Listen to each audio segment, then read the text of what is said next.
Hey guys, এখন বাজে ঘড়িতে সকাল 5:12 আর আমরা কিন্তু বাস থেকে নেমে পড়েছি, চলে এসেছি হোটেলের সামনে। এই দেখো, আজকে আমাদের হোটেলটা ছিল হোটেল নেস্ট, নিউ দীঘাতে ছিল এই হোটেলটা। চলো ভেতরে যাওয়া যাক। প্রথমেই চেক ইনের কিছু ফর্মালিটিস ছিল আর ওরা সেগুলো দেখে নিচ্ছিল, আর আমরা কিন্তু কিছুক্ষণ এখানে ওয়েট করছিলাম।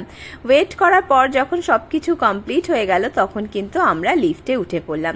এই হোটেলটা কিন্তু নিউ দীঘার একটু অফ সাইডে, এটা কিন্তু সমুদ্র থেকে একটুখানি দূরে। সামনেই টোটো স্ট্যান্ড আছে, সেখান থেকে টোটো পেয়ে যাবে তোমরা সমুদ্রে যাওয়ার জন্য। তবে এটা কিন্তু খুব নিরিবিলি জায়গাটা। আর দেখো, রুমে কিন্তু রয়েছে একটা বিশাল বড় খাট, আর তার সাথে রয়েছে একটা মিরর।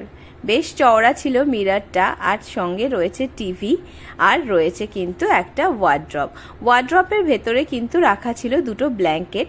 এসির হাওয়াতে যাতে কোনো রকম অসুবিধা না হয় তার জন্য কিন্তু ব্ল্যাঙ্কেটটা দেওয়া ছিল।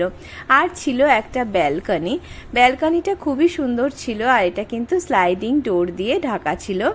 আর এই ডোরটা ওপেন করলেই দেখো দেখা যাচ্ছে পাশের হোটেলের এই সুইমিং পুলটা। দেখতে দেখো কি অপূর্বই না লাগছে। চলো, দেখা হবে আবার পরের ভ্লগে। আমার ভ্লগগুলো দেখতে হলে সবাই আমার চ্যানেলটাকে সাবস্ক্রাইব করো, নিচে লিংক দেওয়া রয়েছে, অবশ্যই আমার চ্যানেলটাকে সাবস্ক্রাইব করে নিও। চলো, দেখা হবে পরের ভ্লগে। টাটা।